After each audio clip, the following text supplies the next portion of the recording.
नमस्कार स्टूडेंट, कैसे हैं आप सब। आज का हमारा जो टॉपिक है वो है गैसों की द्रव में विलेयता। गैसों की द्रव में विलेयता, जिसको हम बोलते हैं अवशोषक गुणांक।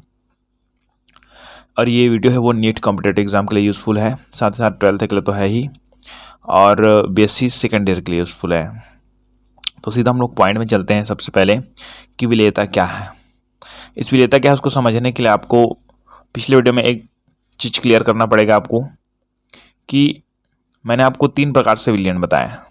एक तो गैसीय विलयन, एक तो ठोस विलयन, एक तो द्रव विलयन, है ना। तो गैसीय विलयन क्या है, ठोस विलयन क्या है, ये आप क्लियर कर लीजिए। जैसे कि एक होता है विलेय और एक होता है क्या है, विलायक। तो गैसीय विलयन में विलायक केवल क्या रहेगा, गैसीय अवस्था में रहेगा। ठोस विलयन में जो विलायक है वो क्या रहेगा, ठोस अवस्था में। और द्रव विलयन में विलायक है कहाँ है, ठोस अवस्था में। और इन सब में जो विलेय है वो क्या हो सकता है, ठोस द्रव गैस, ठोस द्रव गैस, ठोस द्रव गैस हो सकता है ना। ये सब आपको अच्छे से समझा दिया गया है ना। तो अब विलेयता क्या है, तो विलेयता का मतलब समझिए।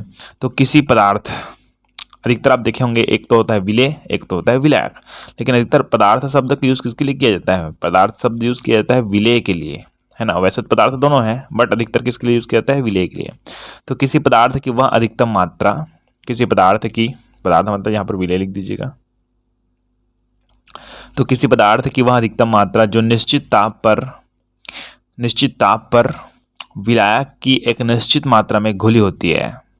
किसी पदार्थ की वह अधिकतम मात्रा जो निश्चित ताप पर विलायक की एक निश्चित मात्रा में घुली होती है, पदार्थ की विलेयता कहलाती है ना। इस पदार्थ की, जिस पदार्थ को घोला जाएगा, है ना।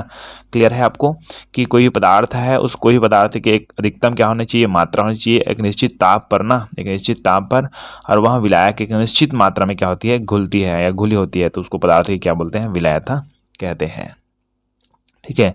और कुछ ऐसे बात है कि जो विलेयता का मान है ना, जो विलेयता का मान है वो कारक पर निर्भर करता है। कारक बहुत सारे कारक होते हैं, बाह्य कारक हो सकते हैं, आंतरिक कारक हो सकते हैं, है ना। तो जो विलेयता है वह विभिन्न कारकों के साथ साथ ना ताप और दाब पर भी निर्भर करती है। ये आगे मैं बताऊंगा, ठीक है। ताप पर कैसे निर्भर करती है, दाब पर कैसे निर्भर करती है जो विलेयता है। ताप बढ़ाएंगे तो विलेयता बढ़ेगा कि कम होगा, दाब बढ़ाएंगे तो विलेयता कम होगा कि बढ़ेगा कि कम होगा, ये सब है ना। ठीक है, तो ये आपका विलेयता क्लियर हो गया। आगे हमारे जो मेन टॉपिक है वो है अवशोषक गुणांक, या तो बोल सकते हैं गैसों की द्रव में विलेयता। गैसों की किसमें, द्रव में विलेयता। मतलब गैस क्या हो जाएगा, इसमें विलेय हो जाएगा, और द्रव क्या हो जाएगा, विलायक हो जाएगा। ठीक है, तो ये हो गया। इस तरह से 3 प्रकार से आएंगे। गैसों की द्रव में विलेयता आ जाएगा, है ना। ठोसों की द्रव में विलेयता आ जाएगा, अलग अलग तरीके से। ठीक है, तो अभी क्लियर इतना समझिए, गैसों की द्रव में विलेयता, जिसको हम बोलते हैं अवशोषक गुणांक। क्या बोलते हैं, अवशोषक गुणांक। सीधी बात देखिए, किसी गैस का घन सेंटीमीटर, देखिए विलेय है ये ना, गैस क्या है, विलेय है, और द्रव क्या है, विलायक होगा, है ना। तो किसी गैस का घन सेंटीमीटर में वह आयतन, सीसी मतलब घन सेंटीमीटर, तो किसी गैस का घन सेंटीमीटर में वह आयतन जो दिए हुए ताप एवं एक वायुमंडलीय दाब पर, दिए गए ताप या दाब भी बोल सकते हो डायरेक्टली, लेकिन है ना वन वायुमंडलीय दाब थोड़ा अटैच करना पड़ेगा। तो किसी गैस का जो घन सेंटीमीटर में वह आयतन है ना, वह आयतन जो दिए हुए ताप एवं एक वायुमंडल दाब पर विलायक के एक घन सेंटीमीटर में घुलकर, देखिए विलायक के कितने, एक घन सेंटीमीटर।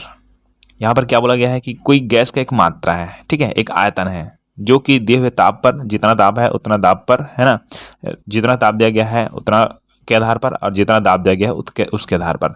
तो किसी गैस का घन सेंटीमीटर में वह आयतन जो दिए हुए ताप एवं एक वायुमंडल दाब पर विलायक के एक घन सेंटीमीटर में घुलकर संतृप्त विलयन बनाता है, गैस की विलेयता कहलाती है। क्या कहलाती है, गैस की विलेयता। क्लियर है। मतलब सीधी बात कि विलायक की जो एक घन सेंटीमीटर है ना, ठीक है, उस एक घन सेंटीमीटर में घुले हुए जो विलेय की मात्रा है वो भी किसमें होनी चाहिए, घन सेंटीमीटर में। सीधी बात है ना। तो किसी गैस का घन सेंटीमीटर वह आयतन जो दिए हुए ताप एवं एक वायुमंडलीय दाब पर विलायक के एक घन सेंटीमीटर में घुलकर संतृप्त विलयन बनाते हैं। संतृप्त विलयन मतलब क्या है, समझ आ गया ना। ठीक है, विलयन बनाता है जिसमें और अधिक और विलेय नहीं घुलाया जा सकता। क्लियर है, उसको बोलते हैं संतृप्त विलयन। इसको गैस की क्या बोलते हैं, विलेयता। और एक चीज और बताता हूँ कि इसी को हम लोग बोलते हैं अवशोषक गुणांक। अवशोषक गुणांक, ठीक है।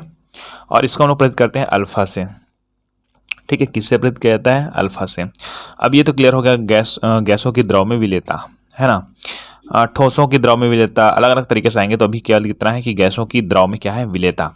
तो किसी गैस की द्रव में विलेयता को प्रभावित करने वाले कारक, ये इंपॉर्टेंट है यहाँ पास, ठीक है। ये परिभाषा ज़्यादा इंपॉर्टेंट नहीं, लेकिन ये इंपॉर्टेंट है। किसी गैस की द्रव में विलेयता को प्रभावित करने वाले कारक को समझाइए। गैस की ना याद रखिएगा, क्योंकि बहुत जगह चेंजेस होते रहता है, कई जगह गैस बोला जाता है, कई जगह ठोस बोल दिया जाता है, ठीक है। तो किसी गैस की द्रव में विलेयता को प्रभावित करने वाले कारक, क्या क्या कारक है? तो पहला कारक देखिए, गैस तथा द्रव की प्रकृति। द्रव क्या है? विलायक है, और गैस क्या है? विलेय है। वैसे तो हम लोग विलेय विलायक की बात कर रहे हैं, लेकिन अभी इस टॉपिक में हम लोग विलेय की बात करेंगे, गैस के अधिकतर, है ना। चलिए, तो वह गैस जो कि शीघ्रता से द्रवित हो जाती है। शीघ्रता से द्रवित होना मतलब जो वाष्प अवस्था है या गैसीय अवस्था है, उस अवस्था से क्या, भाप वाली अवस्था के से क्या अपने को द्रवित अवस्था प्राप्त हो जाता है, ठीक है। एक तो क्रिस्टलीय अवस्था होता है, एक तो द्रवित अवस्था होता है, ठीक है। तो वह गैस जो कि शीघ्रता से द्रवित हो जाती है या विलायक से क्रिया कर लेती है, उसकी विलायता अधिक होती है। सीधी बात यह है यार कि जिसकी द्रव्यता अधिक होगी वो क्या होगा? विलायक होगा। जैसे कि मैं बताता हूँ एक सिंपल उदाहरण,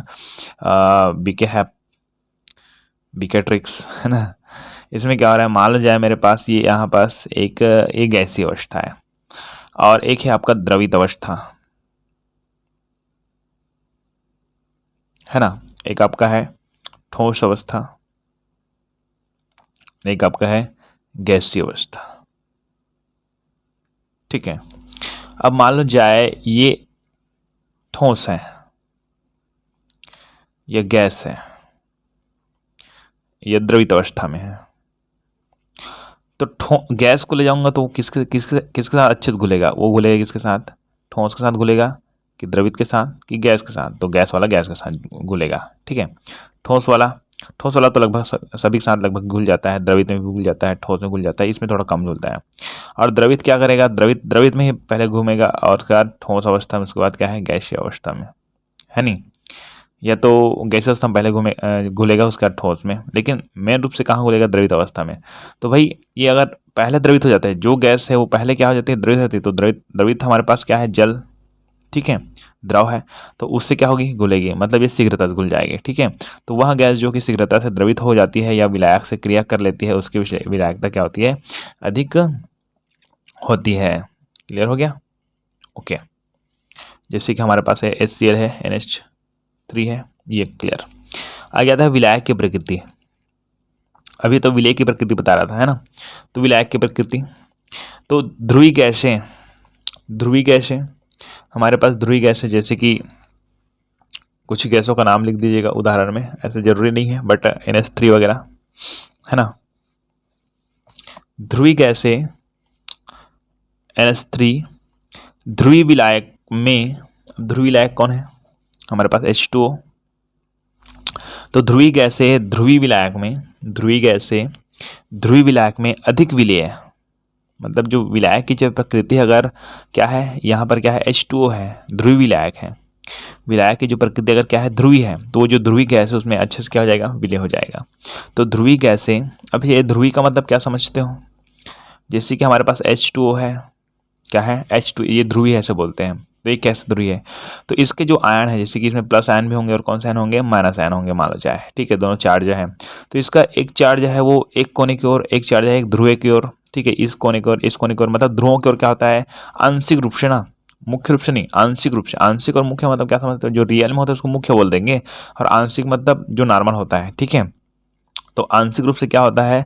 वो उसके जो आयन है वो क्या होते हैं? ध्रुवों के होते हैं। एक तरफ प्लस आयन हो जाता है, एक तरफ क्या हो जाता है? Minus ion. तो इसको बोलते हैं हम लोग ध्रुवी। क्या बोलते हैं? ध्रुवी।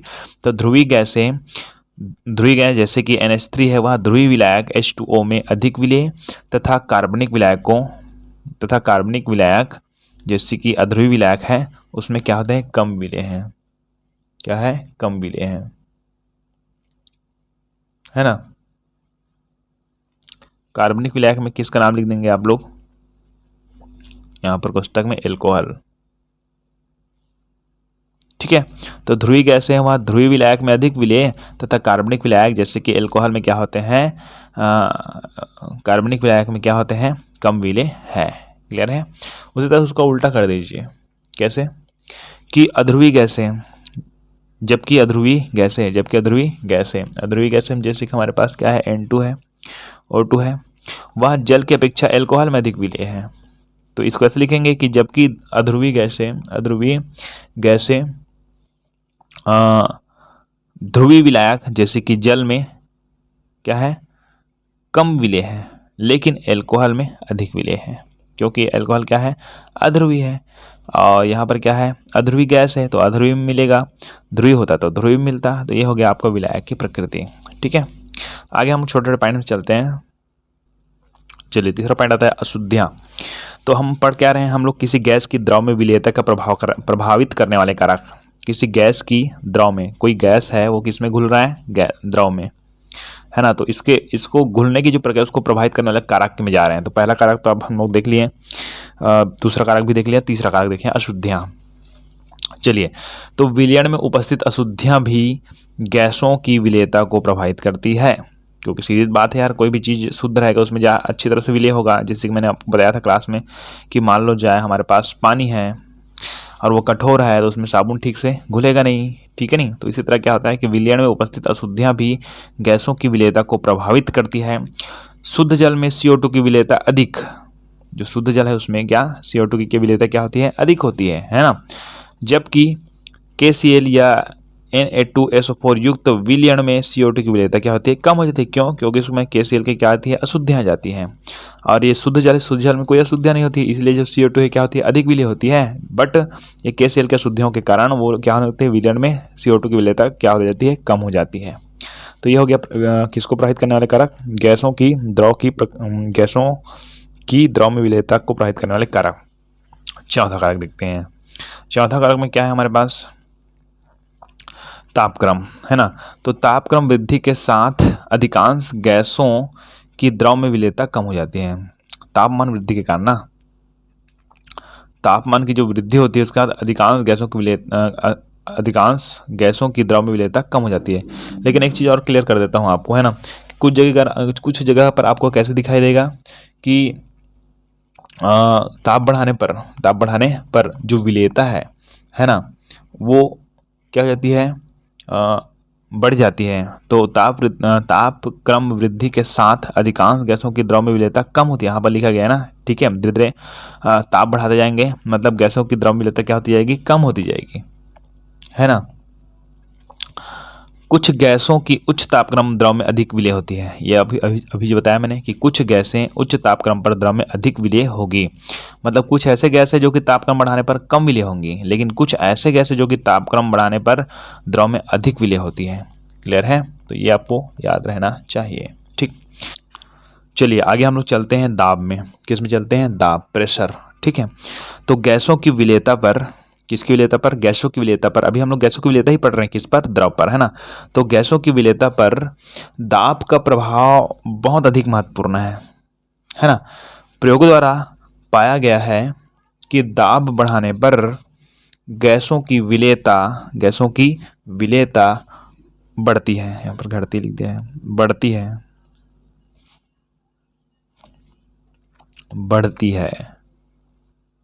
बढ़ती है। क्यों, क्योंकि किस चीज़ को दाब बढ़ाएंगे मतलब क्या होगा, वो अच्छे से क्या घुलना प्रारंभ हो जाएगा, है नहीं। अब एक चीज़ और बताता हूँ कि कई जगह क्या होता है, घटती भी लिखा रहता है ना, कुछ सिचुएशन में। बट यहाँ पर आप लोग हमेशा क्या लिखेंगे, बढ़ती है लिखेंगे दाब को। ठीक है, तो ये क्लियर हो गया आपको, है ना। आगे हम लोग पढ़ेंगे हेनरी के नियम। इस टॉपिक में हम लोग देखने वाले हैं कि हेनरी का नियम है वो किनके बीच संबंध स्थापित करता है ना। तो सबसे पहले बात ये करते हैं विलेयता की। किसकी बात करते हैं, विलेयता। तो मैंने आपको पिछले वीडियो में बता रखी है विलेयता क्या है ना, जो आप वीडियो में जाकर देखिए, क्योंकि विलेयता जब तक क्लियर नहीं होगा तब तो हेनरी का नियम क्लियर नहीं होगा, है कि नहीं। मतलब जो कोई पदार्थ है वहाँ अधिकतम मात्रा है एक निश्चित ताप पर विलायक के एक निश्चित मात्रा में घुला होता है, उसको बोलते हैं विलेयता। क्या बोलते हैं, विलेयता। उसका पूरा डिटेल पिछले वीडियो में जाइए, है ना। तो उसी विलेयता के संबंधित ये बना है आपका हेनरी का नियम। सीधा टॉपिक में चलते हैं। किसी गैस की विलेयता एवं दाब के बीच, विलेयता को ऐसे तो हम लोग अल्फा से प्रदर्शित करते हैं, लेकिन किसी भी पदार्थ की जो मात्रा है उसको हम लोग प्रदर्शित करते हैं ग्राम से। किसे करते हैं, ग्राम। तो विलेयता इसी संबंधित रहेगी ग्राम से, है ना। तो किसी गैस की विलेयता एवं दाब के बीच किसी गैस की विलेयता एवं दाब के बीच हेनरी ने संबंध स्थापित किया, जिसे हेनरी का क्या कहते हैं, नियम कहते हैं, है ना। इसको नहीं लिखना है बिल्कुल भी, लिख लेंगे तो कोई दिक्कत नहीं है, बट मेन परिभाषा को लिखना ही पड़ता है ना। तो किसी गैस की विलेयता एवं दाब के बीच हेनरी ने संबंध स्थापित किया, जिसे हेनरी का नियम कहते हैं। तो ध्यान सुनिएगा कि स्थिर ताप पर, यहाँ से इसका परिभाषा, मेन परिभाषा ना, स्थिर ताप पर किसी द्रव के निश्चित आयतन में, यहाँ पर द्रव विलायक है और गैस क्या है, विलेय है ना। तो स्थिर ताप पर किसी द्रव के निश्चित आयतन में विलेय की विलेयता, गैस की विलेयता, ठीक है, विलेय भी बोल सकते हैं, बट यहाँ पर गैस का यूज़ करेंगे, है ना। तो स्थिर ताप पर किसी द्रव के निश्चित आयतन में, कोई द्रव है, उस द्रव के निश्चित आयतन में किसको घोला जाता है, गैस को, तो उसको हम लोग बोलेंगे गैस की क्या बोलेंगे, विलेयता। क्या बोलेंगे, विलेयता। तो गैस की विलेयता, तो हम लोग प्रदर्शित करते हैं मान, देखिए मैं अभी आधा यहाँ पर गया हूँ ना, अभी इतना ही ध्यान दीजिए कि स्थिर ताप पर किसी द्रव के निश्चित आयतन में, द्रव है, उस द्रव के किस में, निश्चित आयतन में जो गैस की विलेयता है, गैस क्या है, विलेयता है। यहाँ तक ध्यान दीजिए, अभी अब दिमाग बिल्कुल नहीं चलेगा, है ना। अब मैं क्या बोल उसको समझना कि गैस की विलेयता, यहाँ पर देखिए, माना द्रव के इकाई आयतन में गैस की मात्रा m ग्राम है, ठीक है। क्या बोला मैंने कि माना कि द्रव की इकाई आयतन में, द्रव की जो इकाई आयतन है, उस इकाई आयतन में गैस की मात्रा m ग्राम है, मतलब उसकी विलेयता किससे संबंधित है, m से संबंधित है ना, किस संबंधित है, m से। तो यहाँ पर मैं लिख देता हूँ m। तो यहाँ पर क्या बोला गया, इसको समझिए पहले कि स्थिर ताप पर किसी द्रव के निश्चित आयतन में गैस की विलेयता किससे संबंधित है, m से, ठीक। स्थिर ताप पर किसी द्रव के निश्चित आयतन में, किसी द्रव के किसमें, निश्चित आयतन में, किसकी, गैस की विलेयता, है ना। द्रव पर एक गैस किस पर दाब लगाएगा, वो द्रव पर दाब लगाएगा, ठीक है। गैस किस पर दाब लगाएगा, द्रव पर, ठीक है। तो यहाँ पर मैं क्लियर कर लेता हूँ कि स्थिर ताप पर किसी द्रव के निश्चित आयतन में गैस की विलेयता द्रव पर गैस के द्वारा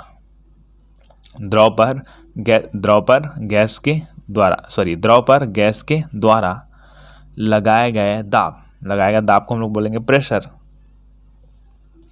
है नहीं, प्रेशर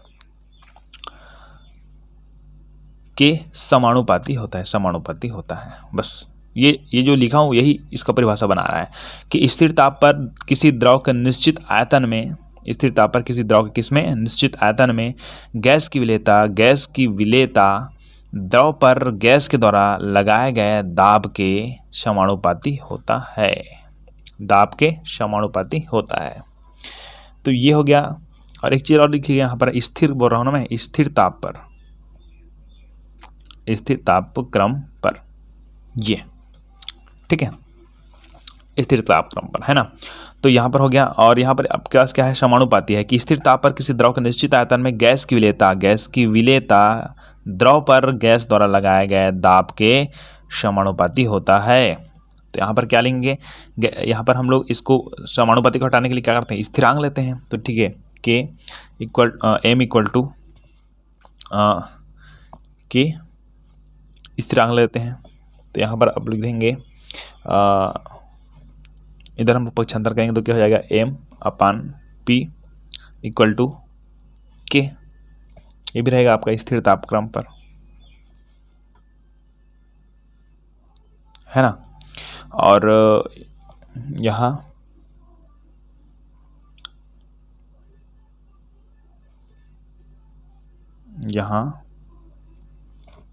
के एक समानुपाती स्थिरांक है ना। ये हो गया आपका क्या, हेनरी का नियम। अब यहाँ पर कुछ समझिए ध्यान से, है ना। इस जगह ना यहाँ पर केज भी लिखा रहता है कई बुक्स में, है ना। तो के स्थिरांक मतलब हेनरी का स्थिरांक है ये, है ना। यहाँ तक तो क्लियर होगा आपका हेनरी का नियम, है ना। और आगे हम लोग बात करेंगे यहाँ पर हेनरी के नियम की विशेषताएं, इतना लिखना है, ठीक है। और एक चीज़ और मैं क्लियर करता हूँ, थोड़ा समझिएगा कि इसको और दूसरे तरीके से कैसे परिभाषित कर सकते हैं। तो यदि जो विलयन है ना, उस विलयन में उपस्थित जो गैस है, गैस क्या है, विलेय है। यदि विलयन में उपस्थित जो गैस है, उस गैस के जो मोल प्रभाज है, मोल प्रभाज हम पढ़े हैं हम लोग, है ना। गैस के जो मोल प्रभाज है, गैस के क्या मोल प्रभाज है, उस मोल प्रभाज को अगर हम लोग प्रदर्शित करते हैं उसकी विलेयता से, मोल प्रभाज को उसकी विलेयता का क्या माना जाए, माप माना जाए। क्या बोल रहा हूँ मैं, समझ आ रहा है आपको। विलयन में जो गैस है, तो गैस का विलेयता, गैस की विलेयता द्रव पर गैस के द्वारा लगाए गए दाब के समानुपाती होता है। विलेयता, ये विलेयता हो गया, और द्रव पर लगाया गया दाब है वो क्या होता है, समानुपाती। अब यहाँ पर क्या बोल रहा हूँ मैं कि गैस के जो मोल प्रभाज है, उस मोल प्रभाज की तुलना किससे करना है अपने को, गैस की विलेयता से। गैस की विलेयता से मतलब ये गैस की विलेयता, उस जगह क्या लिखना है अपने को, गैस का मोल प्रभाज, है कि नहीं। तो हेनरी का नियम, क्या हो जाएगा, तो हेनरी का नियम हो जाएगा कि किसी विलयन में गैस का मोल प्रभाज, अब विलेयता की जगह क्या लिख रहे हैं, मोल प्रभाज उस विलयन के ऊपर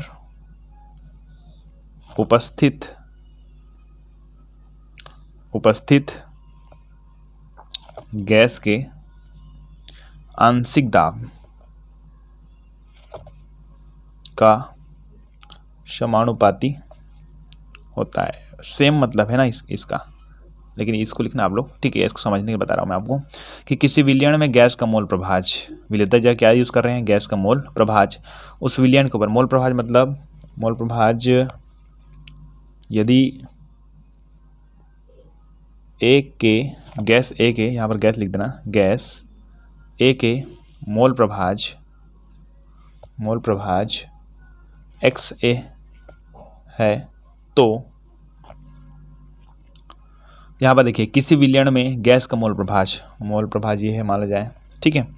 किसी विलयन में गैस का मोल प्रभाज उस विलयन में उपस्थित गैसों के आंशिक दाब मतलब प्रेशर, है ना। PA एक क्यों लिख रहा हूँ, क्योंकि ये विलेय है, ठीक है।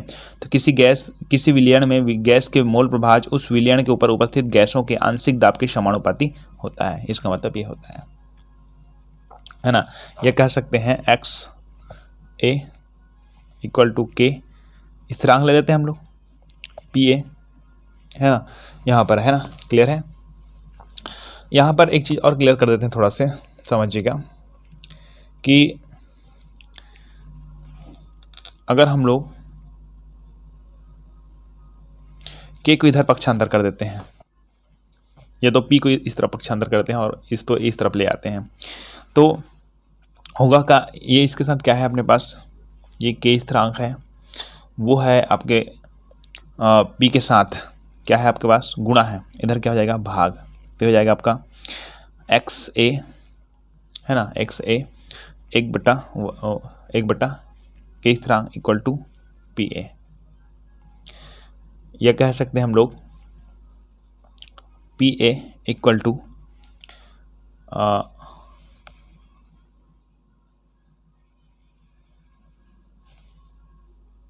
KH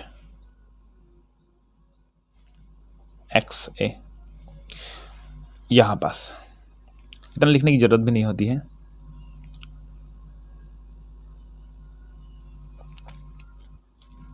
अब आप सोचोगे कि यहाँ पर तो XA इंटू 1/K है, तो X तो ऊपर जाना चाहिए और K नीचे में, तो ये K यहाँ पर क्या होता है कि 1/K स्थिरांक है, वो किसके बराबर होता है, KH के बराबर होता है।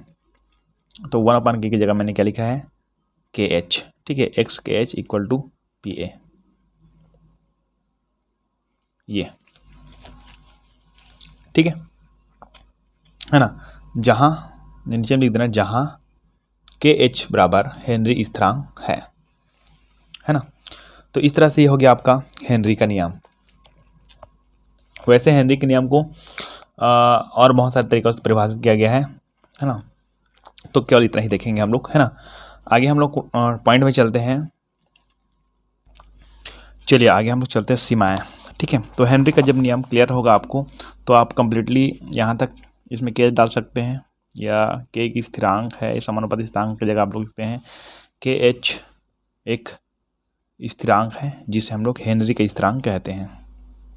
ठीक है, यहाँ के एक समानुपाती स्थिरांक है, इसकी जगह आप लिख सकते हो के एच एक स्थिरांक है जिसे हेनरी का स्थिरांक कहते हैं, है ना। या पूरे यहाँ तक लिख सकते हो, कोई बात नहीं है। ठीक है, बड़ा क्वेश्चन में आता है तो, लेकिन क्वेश्चन क्या आता है, हेनरी का नियम लिखिए, उसका सीमाएं लिखिए। तो हेनरी का नियम यहाँ तक क्लियर हो जाता है और इसका सीमाएं हैं। ठीक है, वैसे तो आपको लगभग यहाँ तक भी लिखना होता है ना, क्योंकि मेन टॉपिक यहाँ तक क्लियर हो जाता है। ओके, अब सीमाएं क्या है ना। तो यह नियम केवल तणु विलायकों के लिए लागू होता है। यह नियम किसके लिए, केवल तणु विलायक के लिए लागू होता है। यदि तणु मतलब क्या होता है कि तणु विलायक मतलब क्या समझ रहे हो आप, कि ये कोई क्या है, विलायक है। कौन है विलायक, उस विलायक में अल्प मात्रा में विलेय घुला हुआ है तो उसको तणु विलेय कहते हैं, विलयन कहते हैं, तणु विलयन, है ना। और उसमें अत्यधिक मात्रा में अगर विलेय घुला है तो उसको सांद्र हो जाता है वो। ठीक है, तो यह नियम केवल तणु विलयनों के लिए लागू होता है। सब यदि गैस द्रव में अत्यधिक विलेय है, देखिए द्रव में अत्यधिक विलेय हुआ मतलब वो सांद्र हो गया। ठीक है ना, तो यह नियम केवल तणु विलयनों के लिए लागू होता है। यदि गैस द्रव में अत्यधिक विलेय है तो यहाँ इस नियम का पूर्णतः पालन नहीं होगा। ठीक है, आगे, गैस को विलायक के साथ अभिक्रिया करके कोई यौगिक नहीं बनाना चाहिए। गैस को विलायक के साथ क्या करके, अभिक्रिया करके, क्योंकि आप जानते हो विलयन का नियम क्या है। विलयन का नियम क्या है, दो पदार्थों का समांगी मिश्रण। दो पदार्थों का, सबसे पहला टॉपिक में मैंने आपको बता रखी है कि विलयन का परिभाषा कि दो शुद्ध पदार्थ का समांगी मिश्रण को हम लोग क्या बोल देते हैं, विलयन कहते हैं। लेकिन यहाँ पर एक चीज़ आपको पता होना चाहिए कि दो पदार्थ ऐसा होना चाहिए जो कि आपस में अभिक्रिया ना करें, है ना। तो गैस को विलायक के साथ अभिक्रिया करके कोई यौगिक नहीं बनाना चाहिए तथा विलायक के साथ गैस का संयोजन या वियोजन नहीं होना चाहिए। ये आपको पता होना चाहिए। गैस मतलब विलेय और विलायक कौन है, जो भी है वो, है ना।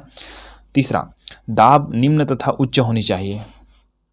दाब निम्न तथा ताप क्या होनी चाहिए, उच्च होना चाहिए। ताप क्या होना चाहिए, उच्च होना चाहिए। अर्थात गैस को आदर्श गैस के समान व्यवहार करना चाहिए। जो गैस है उसको किसकी तरह, आदर्श गैस की तरह क्या करना चाहिए, व्यवहार करना चाहिए। अब इसमें कुछ एक तरीका बताता हूँ आपको। जैसे कि हमारे पास, चलिए, तो आपको मैंने दूसरा नंबर बताया कि गैस के विलायक के साथ अभिक्रिया करके कोई यौगिक नहीं बनाना चाहिए। ठीक है, तो आप इसको पहला लिख देना, इसको दूसरा लिख देना, तीसरे वाले को इसको, और दूसरे वाले को तीसरा में लिखना, क्योंकि इसका उदाहरण देने वाला हूँ मैं। ठीक है, उदाहरण है ना, इसका उदाहरण है ना, तो इस तीसरे को दूसरे में लिख देना, दूसरे को तीसरे में लिख देना। ठीक है, तो यहाँ पर क्या बोला मैंने कि गैस को विलायक के साथ अभिक्रिया करके कोई यौगिक नहीं बनाना चाहिए तथा विलायक के साथ गैस का संयोजन या वियोजन नहीं होना चाहिए। तो इसको देखिए, कैसे ये सीमाएं है ना। ठीक है, यहाँ पर देखिए उदाहरण पहला कि अमोनिया का जल में विलीनीकरण की प्रक्रिया इस नियम में लागू नहीं होता है। अब क्यों नहीं होता है, देखिए मैंने आपको बताया था कि आपस में मिलकर यौगिक नहीं बनाना चाहिए। तो लेकिन यहाँ पर होता क्या है कि जो NH3 है वो गैस है ना, वो क्या करता है, H2O के साथ क्रिया करता है और वो बनाता है आपका NH3 क्या, NH4 और OH, अमोनियम हाइड्रोक्साइड बना देता है ये, है ना, वो भी एक्वा में। तो क्या होता है कि ये क्या नहीं कर सकता है, इसलिए हमें क्या होगा, लागू नहीं होगा, क्योंकि दोनों ने क्या बना दिया, यौगिक बना दिया। यौगिक नहीं बनाना चाहिए। ठीक है, तो अमोनिया का जल में विलीनीकरण की प्रक्रिया इसलिए हमको लागू नहीं होता है क्योंकि अमोनिया जल के साथ यौगिक बनाते हैं। ये इसको हम तोड़ेंगे तो देखो NH4OH, ये जो क्या है टूटेगा, किस में टूटेगा, NH4 प्लस में, और OH क्या है, माइनस में, मतलब ये यौगिक बना लेता है। क्लियर है, जबकि तोड़ेंगे तो ऐसे टूटना चाहिए था, NH4OH है वो टूटना किस में, NH3 और किस में, H2O में टूटना चाहिए था, तो बात की बात थी ना, बन जाता थोड़ा बहुत, है ना। बट ये पर क्या किस में टूटेगा, NH4 और किस में, OH में टूटता है ना। तो ऐसे नीचे रख लिखने की जरूरत नहीं होती है, बट आपको समझने के लिए मैं लिख दिया, है ना। दूसरा, यह नियम HCl गैस के जल में विलीनीकरण पर भी लागू नहीं होता है क्योंकि जल में HCl का वियोजन हो जाता है। मैंने बताया था ना तो संयोजन होना चाहिए ना तो वियोजन। तो देखिए हमारे पास HCl गैस में है, एक्वा यूज करेंगे, HCl एक्वा हो जाएगा जलीय। अब ये HCl है, जलीय विलयन क्या हो जाता है, H+ आयन में, और Cl- आयन में क्या होता है, टूट जाता है ना। तो ये हो गया आपका दो उदाहरण, है ना। आगे आता है आपका हेनरी के स्थिरांक। हमारे पास एक छोटा सा टॉपिक बनता है, हेनरी के स्थिरांक की विशेषताएं लिखिए। हेनरी के नियम की सीमाएं पढ़ रहे थे हम लोग। अब मैं बोल रहा हूँ हेनरी की स्थिरांक है केएच है ना, उसकी विशेषताएं लिखी है। तो हेनरी स्थिरांक केएच का मान गैस की प्रकृति पर निर्भर करता है। गैस की प्रकृति पर तो पूरा विलेयता भी निर्भर करता है ना, ये तो मैंने शुरू में बता रखी है। दूसरा, किसी गैस के लिए दिए गए विलायक में केएच का मान, किसी गैस के लिए दिए गए विलायक में, किसमें, विलायक में केएच का मान जितना अधिक होगा गैस की विलेयता उतनी ही कम होगी। केएच का मान अधिक होगा तो गैस की विलेयता क्या हो जाएगी, कम हो जाएगी। ठीक है। ताप बढ़ाने पर गैस की द्रव में विलेयता कम होती है, ये तो हम लोग शुरू में जानते हैं यार, ताप बढ़ाने पर गैस की द्रव में विलेयता कम होती है। ठीक, तो इस तरह से हेनरी के क्या है, स्थिरांक है। आगे हमारे जो पॉइंट आता है वो है हेनरी के नियम के अनुप्रयोग। हेनरी के नियम के अनुप्रयोग, ये थोड़ा इंपॉर्टेंट है ना, लेकिन क्या है ये थ्योरी, इसलिए मैं नहीं पढ़ाया इसको, है ना। इसको आप देख लीजिएगा कि गहरे समुद्र में सांस लेने में कठिनाई क्यों होती है, क्वेश्चन बन सकता है। अधिक ऊंचाई पर सांस लेने में कठिनाई क्यों होती है, तो इसको आप लोग देख लेना। ठीक है, चलिए आगे टॉपिक आता है ठोस की द्रव में विलेयता, है ना। इसकी जस्ट पीछे हमने पढ़ी है गैस की द्रव में विलेयता, गैस की द्रव में विलेयता, गैस की ना, गैस की द्रव में। उसके बाद अब पढ़ रहे हैं ठोस की द्रव में विलेयता। दोनों तरफ द्रव द्रव लिख रहा हूं ना, मतलब ये द्रव विलयन है ना। ओके, और द्रव की द्रव में विलेयता आएगा तो मतलब वो सीधी बात है कि वो द्रव ही विलयन ही रहेगा, है ना। ठीक है, तो इसको हम लोग पढ़ेंगे नहीं, हो सके आगे टॉपिक में देखेंगे तो आ जाएगा। तो गैस की द्रव में विलेयता ये तो क्लियर हो गया ना। और अब चलते हैं ठोस की द्रव में विलेयता, उसके बाद द्रव की द्रव में विलेयता। तो ये वाला तो क्लियर नहीं करेंगे, अभी ये क्लियर करते हैं ठोसों की द्रव में विलेयता, ठोसों की द्रव में विलेयता। तो ठोस इसको हम लोग बोल देंगे ठोस द्रव विलयन, ये तो द्रव विलयन ही कहेंगे, सीधी बात है ना। ओके, क्योंकि विलय कौन है, ठोस है, विलायक कौन है, द्रव। जहां पर विलायक द्रव है मतलब वो द्रव विलयन है। ठीक है, विलायक अगर ठोस है तो ठोस विलयन, विलायक अगर गैस हो तो गैस विलयन। ये आपको शुरू चैप्टर मैंने शुरू टॉपिक में आपको क्लियर करवा रखी है। ठीक है, तो ठोस की द्रव में विलेयता क्या है उसको समझिए, है ना। तो पहले तो मैं पॉइंट क्लियर कर देता हूं। देखिए ठोस की द्रव में विलेयता क्या है कि स्थिर ताप पर संतृप्त विलयन बनाने के लिए, स्थिर ताप पर संतृप्त विलयन बनाने के लिए 100 ग्राम विलायक में, स्थिर ताप पर, ताप स्थिर पर, ठीक है ना, ये स्थिर ताप पर संतृप्त विलयन बनाने के लिए आप देखे होंगे कि जो गैस की द्रव में विलयन भी बताया आपको कि विलायक है, विलय है, जो मिलकर क्या बनाएगा लास्ट में, संतृप्त विलयन ही बनाएगा। ठीक है, तभी तो विलायक विलय हो गया ऐसे बोलेंगे उसको, है ना।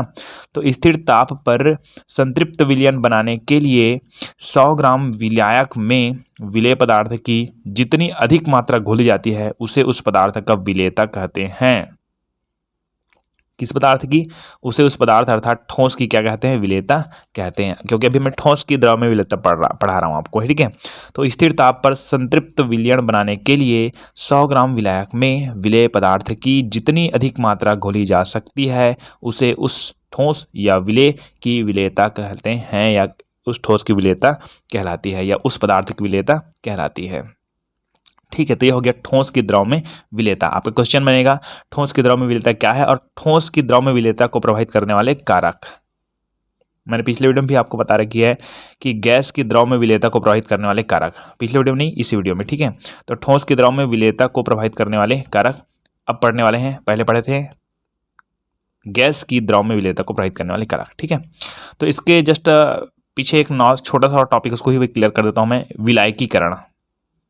विलायकीकरण क्या है ना। वैसे तो आप परिभाषा ये रहेगा किसका, ठोस की द्रव में विलेयता का, है ना। लेकिन विलायकीकरण पूछ देगा तो जब ठोस विलेय को, विलेय ठोस है इसमें ना, उसका द्रव क्या है, विलायक है। तो जब ठोस विलेय को द्रव विलायक में सतत रूप से मिलाया जाता है तो विलेय घुलता है, वो तो घुलेगा ही भैया, है ना। जब ठोस विलेय को द्रव विलायक में सतत रूप से क्या किया जाता है, मिलाया जाता है, तो विलेय क्या होता है, घुलता है। वह विलयन की सांद्रता क्या होती है, बढ़ती जाती है। यह प्रक्रम विलायकीकरण कहलाता है। मतलब घुलता जाता है तो घुलेगा ही, और उसको सांद्रता क्या होती जाएगी, बढ़ती जाएगी, वही क्रिया कराता है आपको विलायकीकरण। ठीक है, तो क्लियर हो गया आपको ठोस की द्रव में विलेयता क्या है। अब हम लोग चलते हैं ठोस की द्रव में विलेयता को प्रभावित करने वाले कारक, क्या क्या प्रभावित करता है ना। तो 2-3 पॉइंट मैं दूंगा, ज़्यादा नहीं, है ना। तो सबसे पहले पॉइंट आता है आपका ज्वालक ऊर्जा। कौन सा जाता है, ज्वालक ऊर्जा। ज्वालक ऊर्जा को बताने की जरूरत नहीं है, तभी थोड़ा सा बता देता हूँ कि वह ऊर्जा की वह मात्रा जो कि एक मोल क्रिस्टल को आयनों में पृथक करती है। इसको मैं लिखा नहीं हूँ, लेकिन यहाँ पर आप क्लियर कर लेना कि ऊर्जा की वह मात्रा जो एक मोल क्रिस्टलीकरण भी पढ़े हम लोग, क्रिस्टल को आयनों में पृथक करती है, इसको इसमें लिख देना पॉइंट में ना, ज्वालाक ऊर्जा वाले पॉइंट में, है ना। क्या लिखना कि ऊर्जा की वह मात्रा जो कि एक मोल क्रिस्टल को आयनों में पृथक करती है ज्वालाक ऊर्जा कहलाती है। ठीक है, अब क्या लिखेंगे, ज्वालाक ऊर्जा का मान अधिक होने पर क्रिस्टल अविलेय होगा। ये पहले समझिए, ऊर्जा की वह मात्रा जो कि एक मोल क्रिस्टल को आयनों में क्या कर देती है, पृथक कर देती है। क्रिस्टल को किस में, आयन में, है ना। अब यहाँ पर ये बोला जा रहा है कि ज्वालाक ऊर्जा का मान अधिक होने पर, देखिए ज्वालाक ऊर्जा क्या है, जो कि क्रिस्टल को आयनों में क्या करते हैं, परिवर्तित करती है। अब ज्वालाक ऊर्जा का मान अधिक होने पर क्रिस्टल अविलेय हो जाता है। समझिएगा ध्यान से कि ऊर्जा की मात्रा जो कि एक मोल क्रिस्टल को आयनों में, क्रिस्टल उसको बदलता है कि इसमें, आयन में, है ना, ज्वालाक ऊर्जा है वो, है ना। और यहाँ पर क्या क्लियर क्या हो रहा है कि ज्वालाक ऊर्जा का जो मान है वो अधिक हो जाएगा, मान जाए तो जो क्रिस्टल है वो क्या होने लग जाएगा, अविलेय होने लग जाएगा। मतलब अपने को सिस्टमेटिक नॉर्मल ज्वालाक ऊर्जा की आवश्यकता पड़ेगी। ठीक है, दूसरा आता है जल योजन ऊर्जा। तो ऊर्जा की वह मात्रा जो कि पृथक आयनों के जल योजित होने पर, जो आयन पृथक हुए हैं ना, जो आयन क्या हुए हैं, पृथक हुए हैं, उनके जल योजित होने का, जल के साथ जुड़ना, जल योजित होने पर उत्पन्न होती है। ऊर्जा की वह मात्रा जो कि पृथक आयनों के जल योजित होने पर, पृथक आयनों के जल योजित होने पर उत्पन्न होती है, जल योजन ऊर्जा कहलाती है। क्या कहलाती है, जल योजन ऊर्जा। ठीक है, ये आपको पहले से याद रखना चाहिए। अब यहाँ पर क्या लिखना कि जल योजन ऊर्जा कम होने पर क्रिस्टल क्या होता है, अविलेय होता है ना। अब यहाँ पर एक उल्टा समझ लीजिए कि ज्वालाक ऊर्जा अगर ज़्यादा है, मैं लिख देता, यहाँ पर लिख देता हूँ, मैं यहाँ नीचे लिख देता हूँ, नीचे लिख देता हूँ, यहाँ तो जगह नहीं है यार, यहाँ समझ आएगा आपको। क्या बोला मैंने कि ज्वालाक ऊर्जा ज़्यादा है और कौन सी ऊर्जा कम है ना, जल योजन ऊर्जा क्या है, कम है। तो जो क्रिस्टल क्या हो जाएगा आपका, अविलेय। बात समझिए आपको, ज्वालाक ऊर्जा अधिक और जल योजन ऊर्जा कम, यहाँ पर ये इसका कम, तो क्या होगा कि जो विलेय है, क्रिस्टल है, वो क्या होगा, अविलेय होगा। ठीक है, उसी तरह यदि ज्वालाक ऊर्जा का मान अगर कम है और जल योजन है, वो ऊर्जा क्या है, ज़्यादा है, तो भाई ये हो जाएगा विलेय। ठीक, ये दोनों का थ्योरी है ना। आगे आता है तीसरा, ताप के बारे में तो बहुत सारे लंबे डिटेल्स होते हैं, लेकिन सिंपल देखिए कि इसमें विलेय की घुलने की जो प्रक्रिया है, हम लोग क्या पढ़ रहे हैं, ठोस की द्रव में विलेयता को प्रभावित करने वाले कारक, कि ठोस द्रव में क्यों विलेयित होता है और किस लिए विलेयित नहीं होता है ना। तो इसमें विलेय की घुलने की प्रक्रिया इस बात पर निर्भर करती है कि विलेय की घुलने की प्रक्रिया ऊष्माक्षेपी है या ऊष्माक्षेपी है। जो विलेय है वो विलायक में घुल रहा है, जो विलेय है वो विलायक में क्या हो रहा है, घुल रहा है, तो उसकी जो प्रक्रिया या तो ऊष्माक्षेपी होगी या तो क्या होगी, ऊष्माशोषी होगी या तो क्या होगी, ऊष्माक्षेपी होगी। अब इसी बात पर निर्भर करेगा, है ना, कि वो जो विलेय है वह विलायक में घुलेगा कि नहीं घुलेगा। क्यों, इसके ऊपर कैसे, देखिए इसमें विलेय की घुलने की प्रक्रिया इस बात पर निर्भर करती है कि विलेय की घुलने की प्रक्रिया ऊष्माक्षेपी है या ऊष्माशोषी। अब देखिए ली-सितेलिये के नियम अनुसार क्या होता है कि यदि विलयन बनने की प्रक्रिया ऊष्माक्षेपी है, मैंने बताया था ऊष्माक्षेपी और ऊष्माशोषी पर निर्भर करेगा। यदि विलयन बनाने की जो प्रक्रिया है, अर्थात विलेय है वो विलायक के साथ घुल रहा है और उसमें कौन सा अभिक्रिया है, ऊष्माक्षेपी है, तब बात क्या होगा, देखिए कि यदि विलयन बनाने के लिए प्रक्रिया ऊष्माक्षेपी है तो ताप बढ़ाने पर विलेयता कम होगी, है ना। ऊष्माक्षेपी में क्लियर है।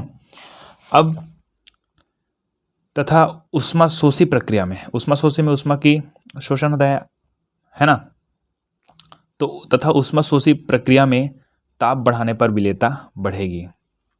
ऊष्मा क्षेपी होगा तो ताप बढ़ाने पर विलेयता क्या हो जाएगी, कम हो जाएगी। ऊष्मा शोषी में ताप बढ़ाने पर विलेयता क्या हो जाएगी, बढ़ेगी। ये आपको याद करना है, ठीक है। तो इस तरह से क्या हो गया, ये ठोस की द्रव में विलेयता को प्रभावित करने वाले कारक। 2 कारक और बताता हूँ। आगे आता है दाब। अब दाब का तो कोई लेना देना नहीं इस सिचुएशन से। देखिए ध्यान से कि दाब का ठोस पदार्थों की द्रव में विलेयता पर विशेष प्रभाव तो नहीं पड़ता है, क्योंकि द्रव तथा ठोस दोनों ही संपीड्यता कम होती है। संपीडन कहाँ है भाई, संपीडन 9वीं क्लास में है ना। क्योंकि द्रव तथा ठोस दोनों की संपीड्यता क्या होती है, कम होती है, अतः दाब वृद्धि में इस पर कोई प्रभाव नहीं पड़ता है। ठीक। 5वां देखिए, विलेय तथा विलायक की प्रकृति। ये मैंने पहले सबसे पहले टॉपिक में बताई है आपको कि ध्रुवीय विलायक है, उसके साथ ध्रुवीय विलेय घुलेगा, है कि नहीं। ओके, तो यहाँ पर देखिए जैसे कि ध्रुवीय विलायक है, मान जाए, इसको मैं डिटेल तो नहीं करूँगा, समझना कि ध्रुवीय ठोस है, मान जाए ध्रुवीय ठोस है ना। जैसे कि ध्रुवीय ठोस में कौन आता है आपका, आयनिक यौगिक। ध्रुवीय ठोस ध्रुवीय विलायक में अधिक विलेय होते हैं, है ना। जबकि जो ध्रुवीय ठोस है जैसे कि आयनिक यौगिक है, वो हो ध्रुवीय विलायक में अधिक विलेय होते हैं, जबकि अध्रुवीय विलायक जैसे कि कार्बनिक विलायक है, उनमें कम विलेय होता है। बस इतना तो है। अब उल्टा लिख दीजिए आप, अध्रुवीय ठोस की जगह क्या लिख दीजिए कि ध्रुवीय ठोस है, वहाँ ध्रुवीय विलायक में अधिक विलेय है, जबकि अध्रुवीय विलायक में कम विलेय है। इसको उल्टा कैसे लिखेंगे कि अध्रुवीय ठोस अध्रुवीय विलायक में, अध्रुवीय विलायक में अधिक विलेय है, जबकि ध्रुवीय विलायक में कम विलेय है। तो ये कंप्लीट हो गया और नेक्स्ट टॉपिक आगे और देखेंगे।